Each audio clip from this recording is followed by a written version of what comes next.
NetCredit is here to say yes to a personal loan or line of credit when other lenders say no. Apply in minutes and get a decision as soon as the same day. If approved, applications are typically funded the next business day or sooner. Loans offered by NetCredit or lending partner banks and serviced by NetCredit. Application subject to review and approval. Learn more at netcredit.com/partner. NetCredit. Credit to the people.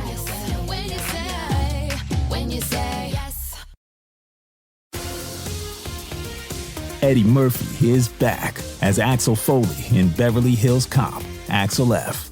He's rejoined by familiar faces like Judge Reinhold and John Ashton as Rosewood and Taggart, along with new characters and new hijinks. I didn't realize that you couldn't really fly helicopters. Watch Beverly Hills Cop, Axel F. only on Netflix, July 3rd. Rated R.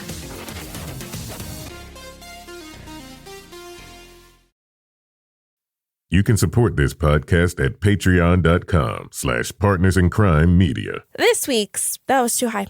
This week's Law & Order Marathon winner is Margot Demers of Sima, Delaware. Margot will get a marathon decal showing she watched 26.2 hours of her favorite crime show. To be next week's winner, sign up at lawandorderpodcast.com. I'm Kevin Flynn with Rebecca Lavoie and Tara Ariano, and these are their stories. You think you know who did it, but you don't know who did it. Law and order, law and order, law and order.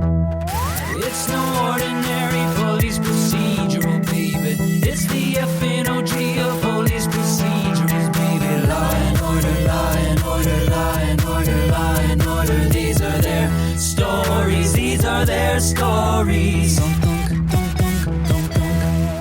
Welcome to These Are Their Stories, the podcast about network TV's most enduring crime franchise and the real-life cases that inspired their shows. I'm Kevin Flynn. Each podcast will break down an episode from either Criminal Intent, SVU, or Original Recipe. Today we're looking at SVU Season 10, Episode 7, Wildlife. Tiger that killed Natalie, not his. Come on. Warner ran the DNA from the saliva found on the victim. Doesn't match Katz's cat. Damn, how many tigers we got roaming this city? Joining me to do just that is true crime author and the host of Crime Writers On and Slate's Mom and Dad Are Fighting podcast, Rebecca Lavoie. Hello, Rebecca. Quick question, Kevin. Yeah. Am I attractive enough to be chosen as a smuggler of wildlife? Do you think so? Am I attractive enough? You're attractive enough for hamsters, yes. And rounding out our panel is our special guest from the Extra Hot Great podcast and the Previously TV website. It's the legend herself, Tara Ariano. Thank you so much. Hello. She's a legend. She's a legend. Tara, you were our guest in our very first episode of These Are Their Stories. Also about animals, as I recall. That's true. When a horse gets killed, I guess anytime there's an animal thing, we're going to give you a ring. That's true. Did Rebecca tell you in that episode about how she got fired because she was reading your website too much at work? How you were responsible for her getting terminated? I think that we talked about that, and I think I said that's not the first time I've heard that either. And I think it's unfair to say she is responsible for my having read her old website, Television Without Pity, too much while I was at work, resulting in my firing. That was all me. That was me. Yeah, it was definitely all you. Tara, one of the great things, that we've, by the way, first episode, thank you for, taking a chance on this. I think we've rounded off some of the rough edges from that first episode and kind of grown into our own. And one of the things that we really embrace here is our Hey, It's That Guy. But you literally co-wrote a book called Hey, It's That Guy. Yes, that's true. Tell us about that. It's based on another website that I used to run as well called circa the same time as Television Without Pity, called Fame Tracker, where we basically were just, breaking down the world of celebrity in various different permutations. So we had a variety of different recurring features that we would do, like 2 stars, 1 slot, where you would look at, like, do we need both Amy Poehler and Amy Sedaris, for example, or the Galaxy of Fame, where we would sort of rank, like, who's closest to the sun, who's the furthest in a given week in terms of their fame movement. And Hey, It's That Guy was a feature that we did that would just highlighted character actors whose faces but you may not necessarily know their names. Do you know that it was from Fame Tracker that I learned that Fred Thompson and that dude from the James Bond movies were not the same person? Because there was another actor who looked exactly like Fred Thompson. That was not Fred Thompson. Yes, that's right. The guy that was also in, he was in Lethal Weapon, right? That guy? Yes. Yeah. Exactly. That guy. Oh, hey, that guy. And I think we would see, hey, it's that guy's in all sorts of network dramas and comedies and whatnot. But it just seems like Law and Order was different because they just didn't give a shit about recycling somebody the next season. No. Yeah, it's always exciting when you watch them to see someone in like a very early, very bit, like first 10 minutes of the episode appearance and know like, oh, you're going to graduate to being a murderer soon. I know I've seen you with a bigger part later on. Or a DA. Yes, exactly. Or a defense lawyer. Yeah. One time I got on a plane and was crossing through first class because I am not fancy. And Dennis O'Hare was in first. And so I made sure to tweet before we took off, if I get murdered on this plane, tell the authorities Dennis O'Hare did it. Because he probably did. Were there fringes on that American flag on that plane? Because then it would have made it a military plane. And then you wouldn't necessarily need to recognize its authority. That's right. Now let's take a look at the first half of this episode, SVU Season 10, Episode 7, Wildlife. Camera angle, point of view of shooting victim, pulled off the street and wheeled into an emergency room. Camera swings around to show that it's Stabler, bleeding profusely. And then so ends the life of this beloved lead character 3 minutes into a mid-season episode. If only. But no. We're transported back in time 1 week. Benson and Stabler are investigating a murder where the victim was shot, clawed, and licked. Sure would like to know what kind of weapon made those neck wounds. Teeth.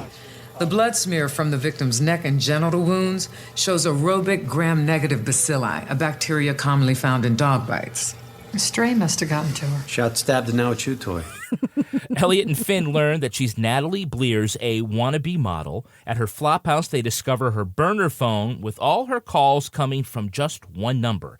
Using their supercomputer police skills, they track the other caller to a cafe where, as if from a Mexican soap opera, they discover the victim's twin sister from West Virginia.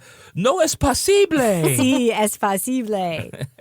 The sister says Natalie has been hanging with a gangsta rapper named, wait for it, Gots Money. Yep. And by his rap lyrics, it's obvious that the censors at NBC didn't know what skeet meant. Of course, Warner has to walk in with all the crazy science. The DNA from the lick shows Natalie was killed by a tiger. Given his fascination with the movie Scarface, Finn is sure that Gots Money has a tiger in his crib. He and Elliot bust in and ask Gots where the tiger is. He says Rocco's in the bedroom. And when they open the door, Jesus Christ, it's a fucking tiger! An expedited animal DNA sample proves Rocco isn't the killer tiger. So, who is? Gots confesses Natalie got him the tiger and offers to introduce him to animal smugglers Andre Bushudo and his partner Victor Tybor. Elliot decides he's going undercover as a dirty customs officer looking for some kickbacks. Bushudo's got a tiger, and the fur proves that it's a match for Natalie's attack. Somehow the feds know this dirty customs agent is actually an SVU detective from Manhattan stepping on their own investigation. Before they can have the obligatory jurisdictional battle and talk about how personal this is, they have a report of a loud dogfight at Gots Money's place. Of course, SVU would be notified of that. Only they weren't dogs, they were hyenas. And the cops deduced that Gots was eaten by the hyena because one of them just threw up the rapper's bling. That is a lot of plot for It's half just the of an first episode. half. Yes. Yeah. Yeah. Wow. Yeah. I'm exhausted. And there's a lot that I skipped there Sure about is. about the setup with Natalie's hand stamp About and the the mob after hours nightclub club, yep. and the hustler and the cell phone and how they tracked her to the twin sister. But this really does not get going until we meet rapper Gots Money. I actually think it gets going when, per usual, they say, I'll grab Finn because he knows the after hours club scene. Of course he does. Of course he does. Who else would know? Apparently Finn knows everything about everything that the white people in the squad don't know anything about, and that includes the after hours club scene. Mm-hmm. Sorry, somehow this episode is about illegal animal smuggling, but somehow it has to be a special victims case. So this is predicated on the fact that the woman who was shot and mutilated and dumped was also licked. Right. Mm-hmm. Somebody licked her. Call Stabler and Benson. Yeah, I mean, I get it. Like, that does seem like a weird, pervy thing that someone might escalate to something worse from, I guess. There's also that weird, I mean, I do love it when Tamara Tooney is in the field. You know, you see her like at the scene looking With her at the special body. windbreaker. Exactly. I love seeing her outside of the lab, you know. But there is like a funny thing that happens when they're looking at the body and they're like, she was mauled, she was stabbed. And like no one ever says like, was she raped? Right. Like, it doesn't really come up, which is like, that's actually what their job is. So I don't know if they actually make that assumption. But they do that thing where they pull the dead bird out of the victim's purse and they call it a parakeet when it is like so obviously not. It's like, have any of you ever actually seen a parakeet? I mean, you knew that wasn't a parakeet, right, Kevin? Well, I just kind of went with it. I mean, I just seen Stabler like get shot and almost die, and so I'm gonna allegedly. I'm going along with she has a dead parrot or dead bird for some reason in her handbag. So we find out that that's Natalie from her sister, and Natalie apparently is just a hoe, according to Gott's Money. Yeah.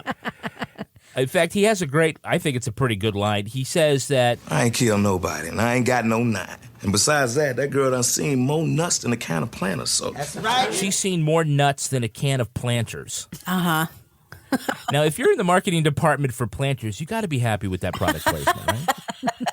Do you? When you're talking about a woman who got eaten and licked? I don't know. We should also say that Gott's Money is played by Big Boy from Outkast in a real great star turn. Yeah, well, what did you think of his performance? It was convincing. I bought it. I thought it was good. I was sad when he got eaten by a hyena. Yeah. Well, there's a lot of Big Boy to go around for the hyenas, I think. Well, there's the obligatory in the studio rap scene where we hear him rapping. Count it, bitch. More cheddar than crabs. Skeet from the nine to cut you in half. And it's always on the SVU, whenever they try to portray someone in like the music industry, especially the hip hop industry, it is always like the worst rap song you've ever heard. It makes no sense. Impossible to imagine this guy would be successful. But, you know, I was thinking about what we said about product placement, and I don't know if Planters would be more upset than like Verizon when they basically made it look like tracking someone on their cell phone was like a video game of Pac-Man in Manhattan. And I'm like, guys, that is not how that works. It's just not how that works.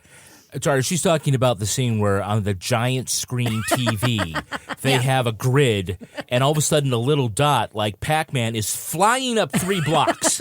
Yeah. And so they're like, we know exactly what cafe it is. The Pounding Ezra Cafe. It was very SVU, that detail.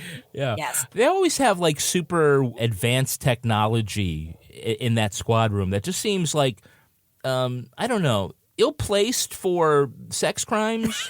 You know, maybe it should be in counterterrorism. I don't know. Right. Or maybe you shouldn't have this sensitive material up on a gigantic screen in the middle of a squad room when anyone could just walk through there. This is the same team, though, that when they saw the numbers on her phone, they just made the phone call on speakerphone, like right in front of the suspects. Right, yeah. like one of them would just be like, hey, don't pick it up. These are the cops. Yeah. Or it could have been somebody in the room's phone that they're calling. All of a sudden they hear it ring. Exactly. Mm-hmm. But I was also actually surprised that when they had all of those phones, that Benson was like wearing like latex gloves, but she still could like scroll on that screen. Yeah. I was like, that's impossible. Now Finn gets to get Gott's money to flip. It's funny every time. Gott's. He gets him to flip by rolling the dice and telling him about the jailhouse rape game, which, you know, sex police never seem to be troubled by the thought of jailhouse rape. I feel like they're better about this on the show now. There's a lot of stuff in the earlier seasons of SVU where they're like really problematic about this kind of thing. Like they'll use the word tranny like in a not as if that's okay. You know what I mean? Like they've definitely evolved. I don't think that you would hear this joke in season 19 versus this one from 9 years ago. Let's hope not. Yeah, I do remember like Law and Order season 2. So it's like 91, 92, something like that. Talk about a jump back in time when Logan goes into what was called a drag club, yeah. Mm-hmm. You know, and you know, making all of those jokes, which you wouldn't do today.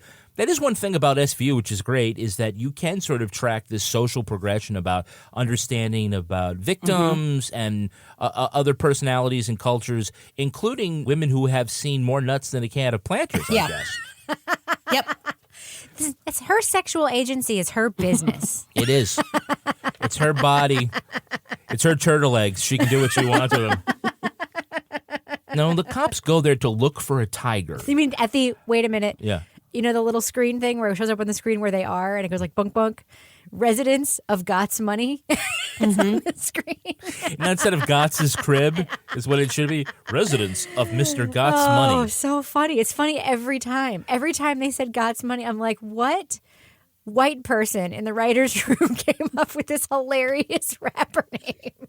I love it. Well, when the cops go there to look for a tiger, and he says there's a tiger in the bedroom, and they go to the bedroom, why is everybody so surprised there's a tiger there? Maybe they think he's being euphemistic, like when the old Exxon slogan used to be, there's a tiger in your tank. Like they think he's saying that's where the tiger comes out. It's this is where he whip out the tiger. Oh, you didn't mean that one?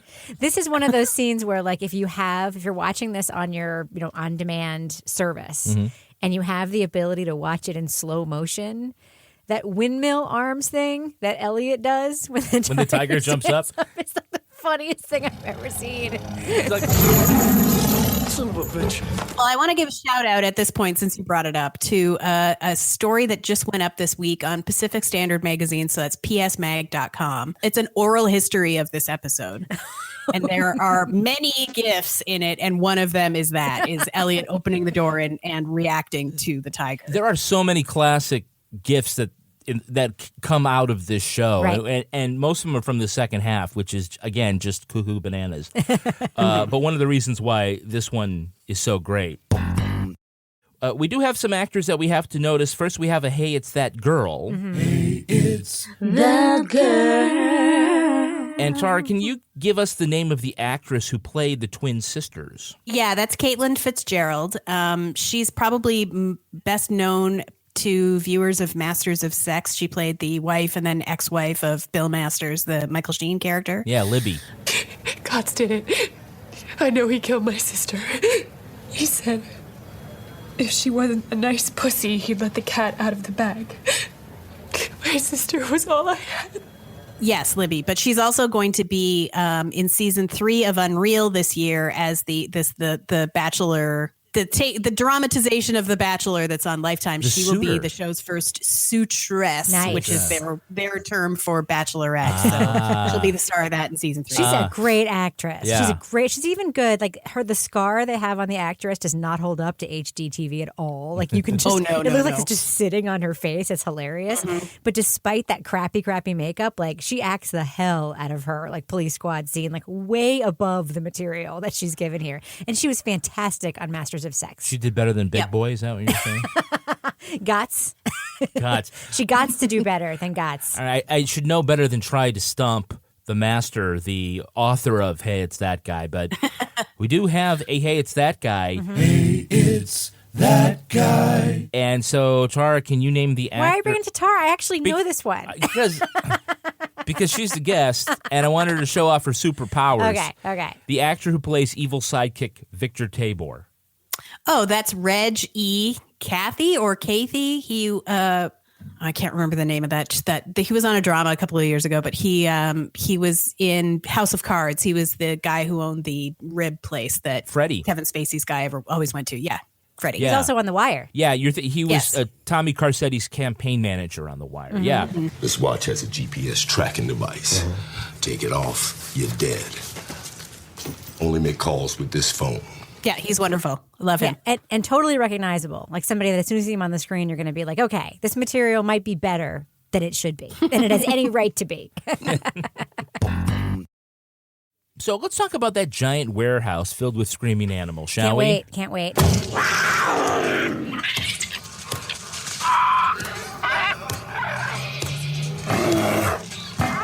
All right, so first impressions. We go in, and it's a quick cut of a screaming primate to a porcupine to a bear to a parrot. I mean, this is like a fever dream of a zookeeper's fever dream, Tara. Yeah. Agree. There's a bit of that on the Pacific Standard story as well that I'm mesmerized by at the moment. Yeah, I don't know how credible it is that you could hide this many exotic animals and also this many different kinds in the same space anywhere in the New York metropolitan area, but I haven't lived there in a while. I kind of like to think that the producers of this episode got like a special animal wrangler deal. Like maybe like Barnum and Bailey was in town, or because the hyenas, the situation was insane. I don't even know if it was real, but you said it was. You have to read this article that Okay. It's fascinating. that just came out. But yeah, I just kind of wonder how freaking loud must it be in that warehouse. You must be like on the edge of town, because the neighbors would be like, I swear to God, I heard a parrot screech and then a bear roar. You mean the fictional warehouse? Because I guarantee you, in real life, those animals were really quiet and they just added all that Foley later. There's no way those animals were making all that noise when they were. There's no way. We would not have been able to hear Elliot Stabler's undercover act, which basically just consisted of him being Elliot Stabler but saying the word man a lot. We wouldn't have been able to hear any of that dialogue if that sound was actually present. It was totally added in post-production. It had to have been. Right? You're a producer, you know. Oh yeah, it's hard to get a porcupine to squee on command. Also, at a certain point, like when an animal is in a cage, like they just do settle down. I mean, we have a dog. We put her in a crate at night. Sometimes she whines and then she falls asleep. Like, it's like they feel like they're in imminent danger if they're in their own cage. Like they just wouldn't. They would freak out at first, and then I think they would probably calm down. Yeah, but is there a jaguar in a cage across the room from your dog? As a matter of fact, yes. I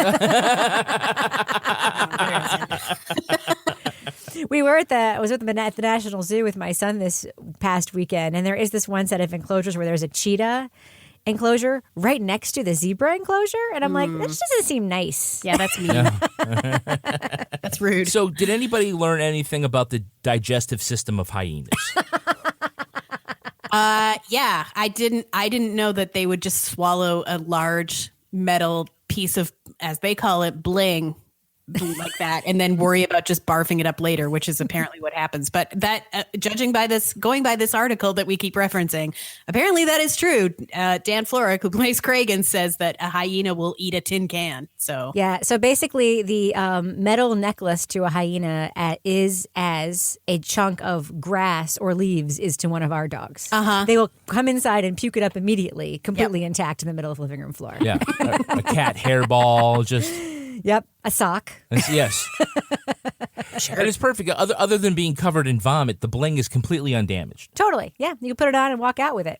It's just ready to get like a quick dip in a bottle of bleach, and then it's all set. You can resell it to the next rapper, I guess. Yeah, that's right. Got more money. That's even more money.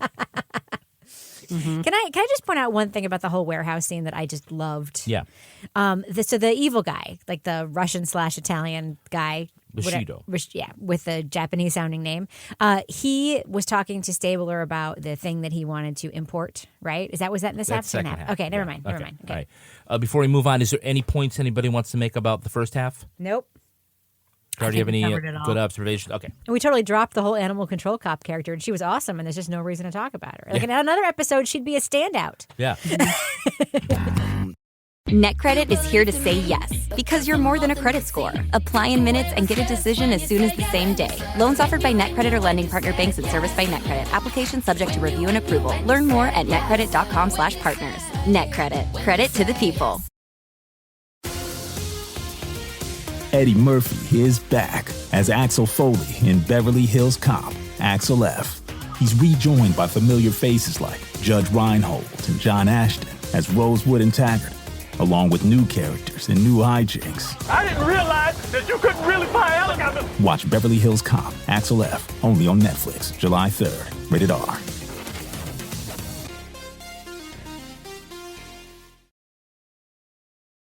All right, now let's take a look at the second half of the episode. Bushido summons Elliot to his warehouse. Within 1 hour, Elliot has established his cover as Mike, complete with U.S. Customs uniform badge, engraved name tag, cell phone driver's license, safe house, and old bills already in the trash. Bushido tells him over dinner that Natalie was killed when she opened the tiger cage and was mauled. That's when we learned they're both eating tiger meat. And it's great! That was a really good dad joke, Kevin. Very Thank you. impressive. Bushido says he needs Stabler to sneak in the world's rarest, most expensive monkey so they can carve him up and make even more expensive pairs of chopsticks out of his breastbone. But you can't trust a federal customs agent with the world's most expensive utensil monkey without performing some due diligence. They put a GPS on his wrist and tell him not to leave his elaborately detailed undercover home. Benson comes to the safe house to check on Stabler and is spotted by the smugglers. If you go undercover again and don't tell Kathy, you'll be safer here than home. Call her. Mike! Come on, Mike, let us in! That's him. Okay. Let us in! Here, take this. Here is there! She goes from nearly blowing his cover to blowing her partner, posing in her bra as a call girl.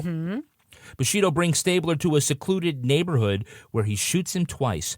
And because the bullets just zip on through, the doctor discharges Stabler 5 minutes after being admitted, and he's back on the case. Classic. A SWAT team raids the warehouse, but the smugglers and all the animals are gone. His arm in a sling, Stabler, and the whole squad stake out customs at JFK and track a guy with a mysterious basketball. At Bushido's new hideout, the cops swoop in to break up the handoff. Then, the big reveal, Cragen opens the basketball, and out comes the monkey, the most special victim of them all. Stabler chases Bushido, who gets his leg caught in an assembly line. Meantime, Benson chases Tybor off the roof, and while he's hanging by the edge of his fingers, he says he's not a smuggler, he's a Fed undercover who's been trying to break up the ring for a year. Okay, I'm just going to acknowledge that I know it's not actually a monkey, it's a gibbon. Yep. But monkey is funnier to say. So why is it whenever someone wants to talk about a rare animal, they just happen to have an 8x10 glossy photo right here? From the Sears Portrait That's Studio. right. This is what I want you to get. Ta-da! It's a rare animal, but it did pose for selfies. One of those like set piece, classic SVU set pieces, right? Yeah. It's so good. Now, of course, the one who also was doing it was Warner. Not only did she show, like, here's, like, the bird, the rare bird that Right. was... It's not a parakeet. Yeah, we skipped over that. She showed, and as she was walking by through the squad room to the place where there's 10 screens, there was already in one screen brought up a photo of the bird, like just waiting there for her to come by. She was able to send it to the screen remotely from her office across town. She airplayed it, swiped it right off of her phone. Oh, didn't have that technology then, but it was easy enough to use latex gloves on the screen, Right, but right. couldn't just put it up there.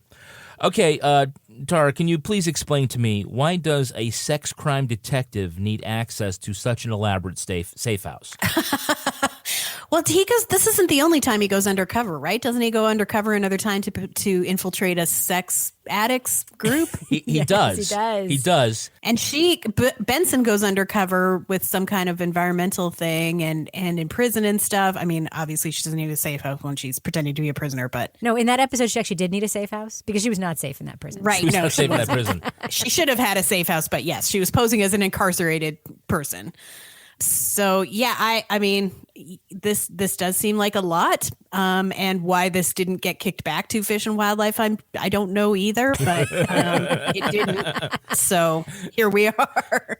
They're like, we're going to check your driver's license. Okay, that checks out. Yeah, who made all this documentation? Let's get in the car. Who made all these bills? Yeah, and he literally said, I've got to meet him in 1 hour. 1 hour, yeah. And they're like, I know where to go. Let's drive to this safe house Queens. where they already have like past due bills with my name on Right. them. And they had that fun bait and switch scene where they were going to Kathy's house. Oh yeah, the Silence of But the we Lambs. knew the minute anybody who's seen like their house before, like that was not their porch. So it didn't work on me. But I would have felt a lot of tension had I not known what their Stabler porch looked like. I did. I was like, how is he going to talk his way out of this one? Because if all of a sudden a woman shows up in Mike, the dirty custom agent's life, he's got to explain it. And so that's why I cannot even with Benson and her bra. Wait, because it's Benson and her bra? Just the whole contrivance of the scene. Are you ready for me, Daddy? Oh, didn't know we were having a party. That's going to be $100 to watch, $250 to join each. Guys gotta eat, huh? I was already thinking this, and Tara, the article we read just confirmed it for me. Mm-hmm. They were just trying to find some way to placate all the shippers that wanted to get Stabler and Benson together. And really, this is the closest that they ever come. It's a wink where she comes out in her underwear, and he's in his underwear, and she, like, hugs him and pretends to be his lover in order to keep from both of them getting shot. But that lives on as a gift that is always a kind of a WTF unless you've seen that episode. Yeah. Yeah.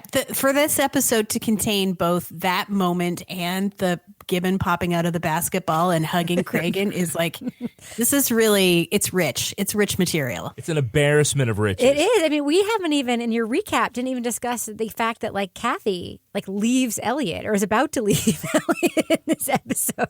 Don't you think you should sleep on it before you make such a huge decision? I did. But I can't take this anymore. Where are you going? I don't know. Does it matter?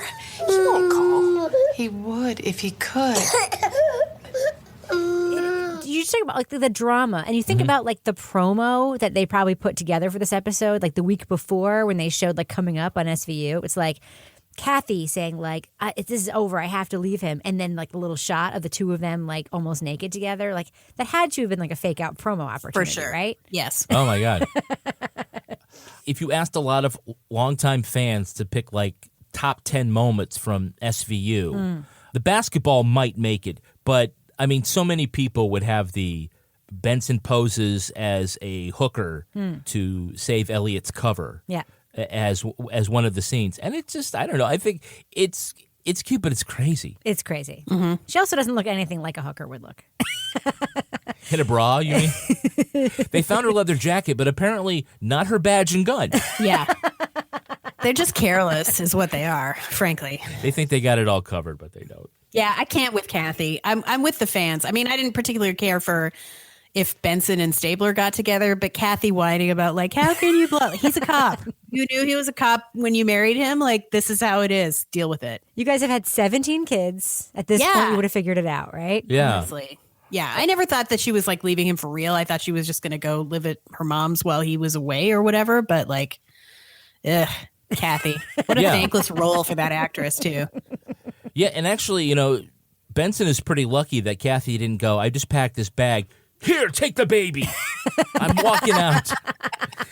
Although Benson might go, you know, this is a whole lot easier than I thought it would be. Exactly. Getting my baby that I've always wanted. Be like, who's your grandmother and will she kidnap you later on? Now, why do they need to go to such lengths to bring animals on planes? Because today people are bringing freaking peacocks on as comfort animals. Well, they're trying. They're getting denied, but they're trying for I'm just sure. saying, Yes. put a red vest on the monkey and say you have epilepsy. Yeah. You just go right through customs. Well, I can tell you, as someone who lives in Hawaii, there are very strict rules about importing animals, like even just, you know, your regular dogs, like that, because there's no rabies anywhere on any of the islands. So there has to be a quarantine period before you can bring your dog from the mainland. But people get around this all the time by claiming that they that it's a service animal or that it's an emotional support animal. And like, there's no real guidelines for what an emotional support animal like is or does. Like there's no governing body that determines what actually passes. You really can just get away with a lot of shit. And I don't care for that. For people who actually do need service animals for real, like not just because they feel like going to Honolulu from Kona with their dog, you know, like it really devalues the work that actual service animals do to just decide you're going to bestow this honor upon your own like labradoodle or whatever the fuck. Yeah, and it is, I don't want to be regionally discriminatory. It's very much a California thing because every time I fly through LAX or not any other California airport, there are a million people there with their dogs.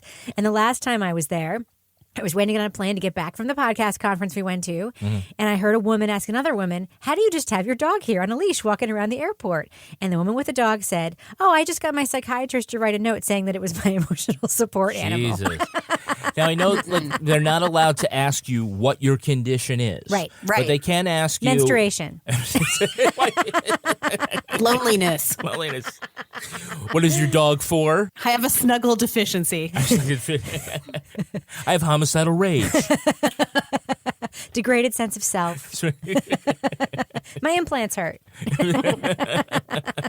I have knowledge of the late night club scene. Can I ask, where the fuck did all those animals go? They ate them, right? Isn't well, that what we assume? How much bear meat could they possibly have had consumed? We know they ate some because we see the carcasses of a few like jackals or whatever. whatever. There were deers that we were led to believe was what food. they was food. Which brought us to the amazing meat seller dude who, like, as an actor, just did not give a fuck about like anything about the show he was on. You delivered truckloads of meat to a warehouse in the middle of nowhere. Yeah, so? And you didn't think that was strange? If I was a thinker, I wouldn't be selling animal food for a living. Any theories, Tara, on what they did with all the animals? They went on Craigslist and tried to rehome them as rescues. eBay. Well, it's amazing because Gott's Money said, I tried to find a tiger on eBay. Yeah. And that's how he got hooked up with Natalie. Yeah. What are like the user ratings on people who like buy and sell tigers on eBay? 5 stars, paid quickly, I bought a lion with PayPal. Maybe they just put them in like a big bin, like a laundry basket, and just left them on the doorstep at the zoo with a note, like, please take in my baby. We get to the warehouse and, the new hideout, and Bushido is there with the buyer. Right. And he says, You're now on one of only 17 gibbons left in the world. And then the evil businessman says, Soon to be 16. Soon to be 16. My God. It just, first of all, why is it that nobody runs after this super villain with $1 million in cash who wants to butcher an endangered species to make chopsticks out of his breastbone? But better question is, why is Elliot there? Like, why is he allowed to be there? He's like, I'm assuming off duty, right? Like he was probably like, isn't it required that if you get shot, like you're not allowed not to be if at you're work? Stabler. By the way, he got shot through the arm. It's like I get a flu shot and I'm like, I can't lift my arm. Yeah. But no. First of all, I'm going to hold up the binoculars for a really long time. That must have hurt. Yeah. But now I'm going to go chase this guy through this factory. And I always wonder, Tara, like these abandoned factories, who's been paying the electric bill so that when they come in, they can turn on all the machinery? That's a really good question. Yeah. I don't know. I didn't even think of that, but you're right. Yeah. So, of course, the handoff is actually the gibbon is in the basketball. I know. It's shocking. And so when they break it up, somebody, I didn't see who it was, somebody grabbed the basketball and then dropped it down the scaffolding into Cragen's waiting arms. Right. I just have to say, what would have happened if the basketball hit the floor and bounced once? Oh. I mean, I'm not into There would have animal been cruelty, 16. obviously. There would have been 16 right then. No chopsticks. NetCredit is here to say yes, because you're more than a credit score. Apply in minutes and get a decision as soon as the same day. Loans offered by NetCredit or lending partner banks and serviced by NetCredit. Application subject to review and approval. Learn more at netcredit.com/partners. NetCredit. Credit to the people.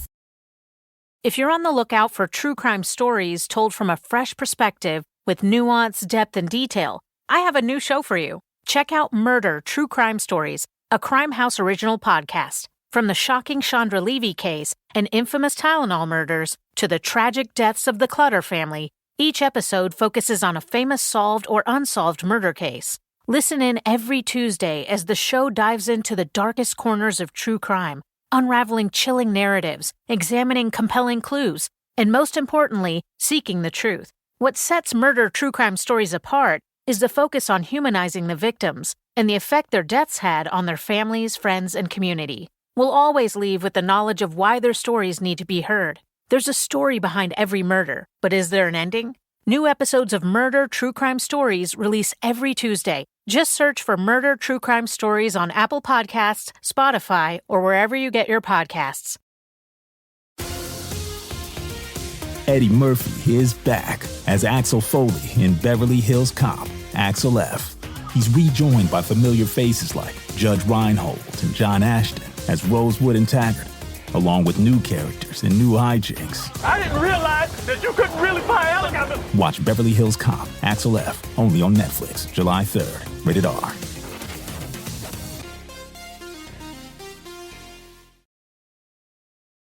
Well, let's take a look at the real-life story that inspired this episode. It's time for Ripped from the Headlines. Can't wait. You think you know who did it. You think you know who did it. But you don't know who did it. You don't know who did it. Ripped from the headlines. Although this story is fictional, there's a large smuggling network for exotic and endangered animals. Investigators say this black market is second only to narcotics, bringing in $20 billion a year internationally. While elephant ivory gets the most news coverage, smugglers are transporting an extensive variety of live animals through customs. Some of the animals that bring in the most money include chimpanzees, pythons, and certain rare butterflies. Among the ploys have included a crook who sewed hummingbirds into the legs of his pants, a woman with plastic bags of fish taped to her waist, and a lad with endangered geckos stuffed into his knickers. He didn't use a hollowed-out basketball, but a man tried smuggling 2 pygmy monkeys into Los Angeles. He was foiled only when the birds of paradise in his bag flew out and circled the terminal. A fatal plane crash in the Congo has even been blamed on a smuggled crocodile who got loose and terrorized the crew. Investigators have had little luck determining who the buyers are. Some species are used in medicines or eaten as delicacies. However, it's possible that wealthy collectors are creating their own secret zoos stocked with the rarest wildlife in the world.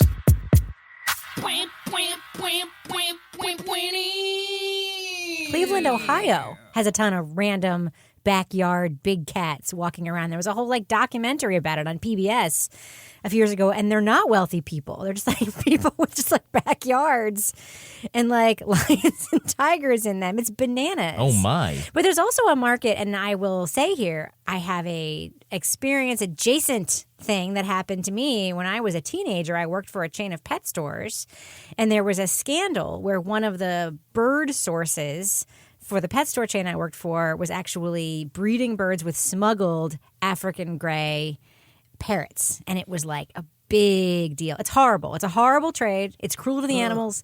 It's not good, but it is super common. Shockingly so. It seems like it would be harder to smuggle dozens of women than turtle eggs, but it's actually the other way around. And it happens on this show all the time, right? Well, yeah.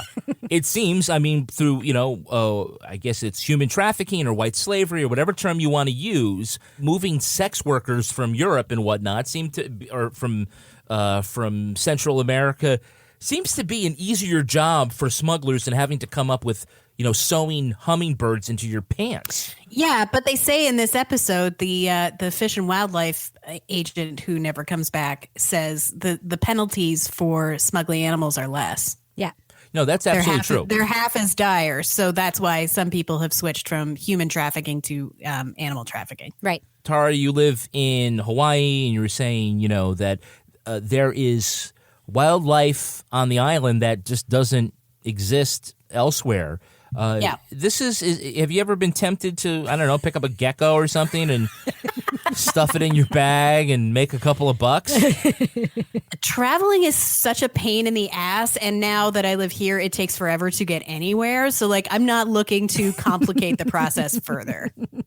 Yeah. Now, look, I got to take my fucking shoes off when I go through the security at the airport. Yep. And apparently there's a woman, with 50 turtle eggs taped to her body. to her butt or something like that. Yeah. But you and she have something that you don't have in common, which is that she, as they say, is beautiful. So no one is looking at her midriff. Plus, that was before the whole thing where you had to go into the little booth and put your hands over your head and get scanned. This whole crime would be a lot harder to commit right now.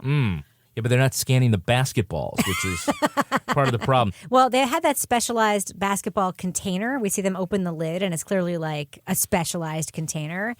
Another question for me practically is like, props department, where'd you get that basketball container? Because that would also be great to bring on a cruise ship and bring a bunch of booze with you. Just saying. I'm not advocating it. It was just a thought that crossed my mind. Well, it says in the article, much referenced, that the one that the gibbon actually does come out of is a slightly larger one. It's not the one that we see rolling around on the floor. That's a real basketball. Oh, trickery. This is an extra large one that they built. So It's a gibbon-sized basketball. yeah, in the close shot, because there's a gif of that as well. You can kind of tell that it's bigger than average, but it's true. It goes by so fast you really don't notice in the episode. Now, if, Tara, we had to profile the type of person that would spend $1 million to kill a gibbon to make chopsticks out of him, is this like an industrialist? Is this somebody who like owns shares of Google or something like that? I mean, I would assume that the show would try to make it out like there's that they would come up with some kind of spurious Chinese medicine angle sooner than they would chopsticks. That was just crazy. It's just such a waste. Like, and what happens after you get those chopsticks? And they're like, you know what that's made out of? No, it's made out of an endangered gibbon. Oh yeah. That's right. End of conversation. Like, what is the value of this trophy? Then what is this sushi I'm eating? Wasn't the guy who was actually the smuggler eating with a pair of those gibbon chopsticks, like in the warehouse? He had a pair of. He was eating tiger steak with chopsticks. Why didn't he just give really the pair of chopsticks to the dude and charge him $1 million instead of having to bring the monkey in? I have so many questions. Oh, but then there would be no honor among smugglers. But at least, like, because the whole thing is like, it's in the article, it's like it's a white-handed gibbon. Like, even if you were I'm not saying do this either, listeners. Not giving any ideas. No one is taking it. If the purpose of it was like, okay, we're going to cut off its hands and make like coat hooks or something, then at least you would be able to see, okay, that is definitely from an animal. I don't get this chopstick thing at all. It's very strange. You just put them on the wall. Because nobody ever asked what your chopsticks were made of, right? Yeah. Right. Who cares? But if you had a little gibbon head over your fireplace, everyone would know They'd be that like, you were that the is king the of the weirdest smugglers. trophy animal I've ever seen. I mean, hollow it out, put your toothbrush in. I don't know. I'm not saying do any of this. I'm just saying these are other things you could do with a gibbon body. Maybe they had plans beyond the chopsticks to like use every part of the gibbon. I don't know. I don't claim to understand the mentality of this type of a person. If you have the gibbon head mounted on your wall and be like, did you kill that like on safari? He says, no, I killed it with a basketball. I killed it in a warehouse in Queens. That is going to do it for us. We want to thank our special guest, Tara Ariano. Tara, where can our listeners follow you online? I'm on Twitter at Tara Ariano, TaraAriano, and same on Instagram. And you can find my many podcasts at previously.tv/podcasts. Extra Hot Grade is the big one, but we also have ones on Married at First Sight and Will and Grace and Beverly Hills 90210 and many others. So check us out over there. And speaking to the story about Rebecca getting fired for reading our recaps of Television Without Pity, we have brought back epic old school mid-90s style recaps to previously.tv. So you can go there now. Thank you to everyone who donated to a very successful Indiegogo campaign late last year. We have recaps up for The Walking Dead, The Crown, American Crime Story, RuPaul's Drag Race, much more to come in 2018. So go there and check those out as well. Can't wait to get fired from my current job. Yes. You're welcome. Tara, good luck building that new bomb shelter, by the way. Rebecca Lavoie, how can our listeners follow you? You can find me on Twitter and Instagram at Reb Lavoie. Of course, you can also listen to Crime Writers on Slate's Mom and Dad Are Fighting, and check out my other show, HGTV and Me. And you can track me on Twitter at Kevin P. Flynn. You can tweet to us at Law & Order Pod or follow us on Instagram at These Are Their Stories Podcast. Our newsreader was Cy Frater. Our theme music was composed and performed by Uncanny Valleys. Content assistance from Travis Roy. Lily Flynn handles promotions. To get ad-free episodes of These Are Their Stories a week early, sign up for Stitcher Premium.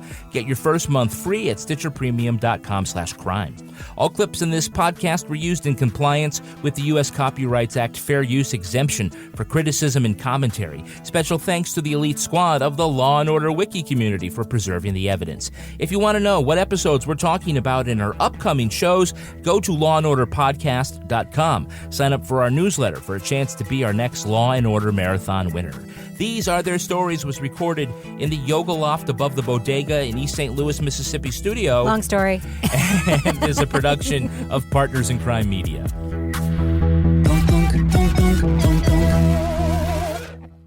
Partners in Crime Media. NetCredit is here to say yes to a personal loan or line of credit when other lenders say no. Apply in minutes and get a decision as soon as the same day. Loans offered by NetCredit or lending partner banks and serviced by NetCredit. Application subject to review and approval. Learn more at netcredit.com/partners. NetCredit. Credit to the people. Eddie Murphy is back as Axel Foley in Beverly Hills Cop, Axel F. He's rejoined by familiar faces like Judge Reinhold and John Ashton as Rosewood and Taggart, along with new characters and new hijinks. I didn't realize that you couldn't really fly helicopters. Watch Beverly Hills Cop, Axel F. only on Netflix, July 3rd. Rated R.